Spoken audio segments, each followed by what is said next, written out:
Generosity of the heart. June 17, 2014. There is no mistake, dear ones, that in every culture that carries a spiritual practice also has a great emphasis on the virtue and meaning of generosity. Generosity is a fabulous action of the heart, denoting love and compassion, enabling people of different backgrounds, cultures, and beliefs to work side by side smoothly for the benefit of others that have less than them. In the practice of giving, it is essential that the giver has an open heart and not one prone to being judgmental or critically opinionated. The spirit of giving is beneficial to not only the one on the receiving end of the generous action, but the giver as well, for the giver receives a profound feeling of joy. The act of giving, of being generous when one has an open heart, and who is spiritually and personally intelligent, is drawn even closer to the truth and pureness of oneness, of both spirit and of themselves. The practice of generosity opens the heart to truth, and ultimately to love that is pure and unconditional. When one is coming from a place of generosity, of giving and kindness that is pure and without any expectation or reward in return, what is occurring is the manifestation of a deeper reality, a deeper meaning, and knowing that you are not so alone, that you are united and connected to more than you may have one time perceived. When you help another, regardless if that other person is your neighbor, a friend, someone on the street, etc., you are also serving God, sharing in His endless light and infinite love, which will help to purify your own will by the generousness of your selfless giving. Unfortunately, dear ones, it is a rare thing to witness when one's motivations are 100% pure and unconditional. It is quite common for the giver to insinuate themselves when they are in the act of giving. When you give, when you are being generous, you are at that moment seeing beyond your ego self. When you are moving through the action of giving where there are no expectations for rewards in return, your ego vanishes. The moment you begin thinking you might get some credit from someone for your generosity, the act itself becomes diminished and less pure, as it comes from a place of self-centeredness, not from a place of pureness and love.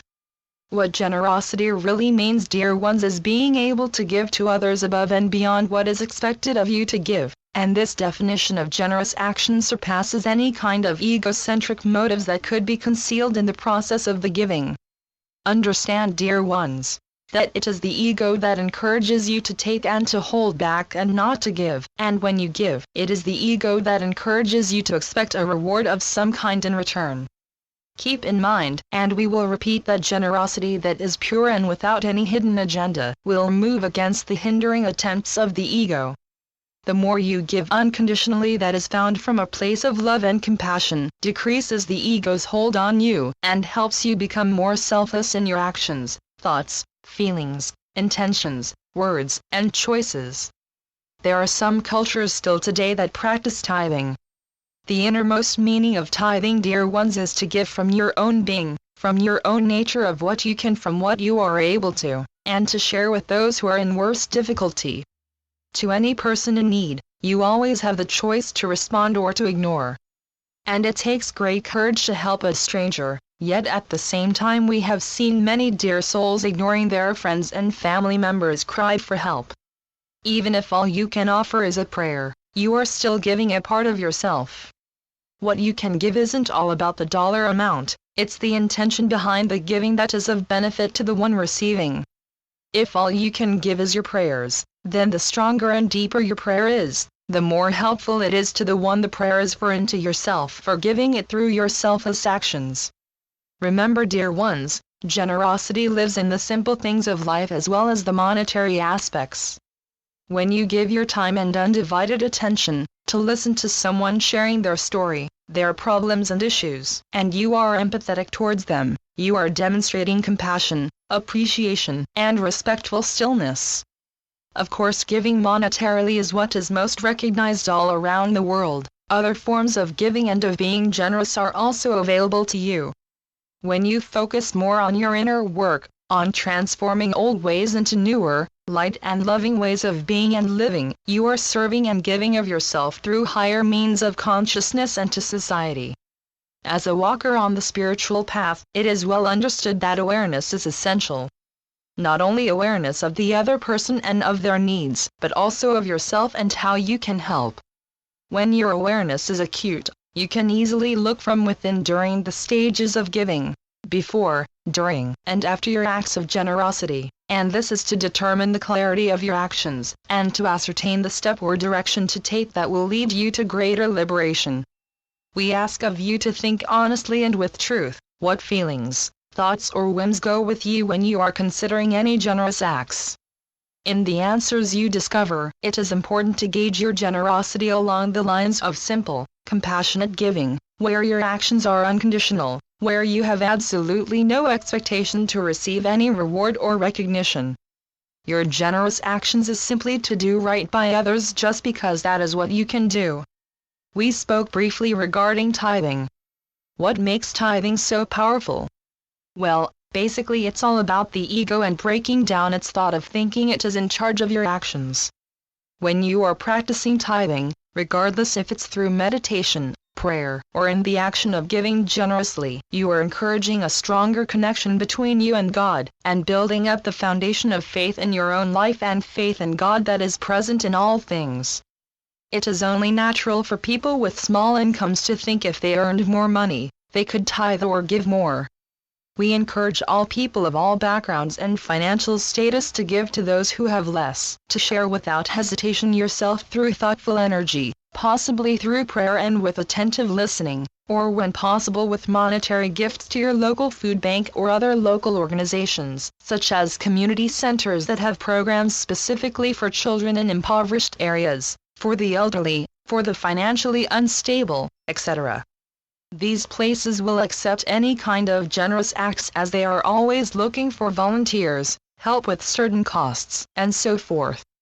When you hesitate to help others that have less, you are missing the opportunity to learn from the gathering of courage it takes to help others, and from what it means to jump right in, and trust that God will also provide for you the motivation to continue your acts of generosity. As we are getting closer to the end of this transmission for today, let us speak of how incomplete it would be to miss including the importance of gratitude as an essential part of generosity.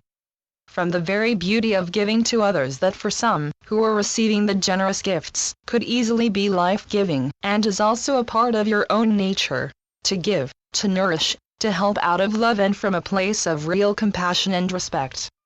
When you are giving, you are able to see the goodness you have in your life and of the spiritual presence that is always at work, encouraging you to continue to connect with others, to give love and compassion without need of reward or recognition. The bounty that you do receive, dear ones, helps build your inner self, and that bounty is love, energy, and wisdom. When you share with another, you too are receiving an outpouring of timeless love and endless light from God. And this outpouring gift from God has transformative powers as it shows you what you have in your life to be grateful for, and what you are grateful to share. When you are on the receiving end of someone's generosity, then you invite a certain obligation to not squander what was given to you from your highest ideals and standards, to prove to yourself you are worthy of all that has been given to you. There is always a time and place for giving and for being generous. It doesn't need to be slotted into your timetable or scheduler you have on your technical devices. It is something each son and daughter of God can do from the means that you have to give. Giving someone a smile, or a kind nod of acknowledgement, could be the highlight of someone's day. Holding a door, letting someone have your seat on the bus, demonstrates kindness, compassion, and selflessness. When you share a few dollars with your local food bank, you are giving a part of yourself for the benefit of others. There are many other examples we could offer, but as you can clearly see, giving and being generous is kind, is loving, is compassionate, and it is sharing a part of yourself, and the sharing you do that is genuine is beneficial to the receiver and to you. It is a win-win situation that we encourage more of. And so it is. I am Ascended Master, El Morya, through Julie Miller. spiritualnetworks.com